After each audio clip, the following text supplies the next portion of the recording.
Hello guys, today I would like to show you about my new PC part. Here is a cooler master for the CPU, and this is the ROG Strix Asus H370f gaming board for my i7-87. This here, the CPU.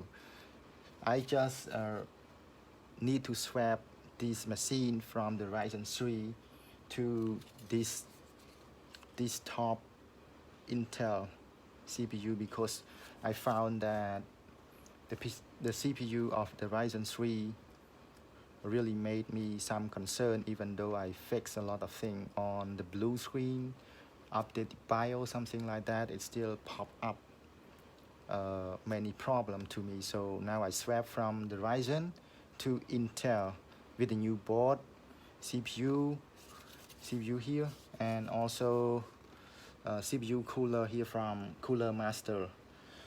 Cooler Master Air MA610P with the RGB light control into my existing case and all the RGB fan here.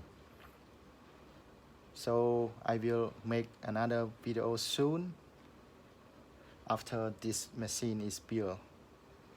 See you guys.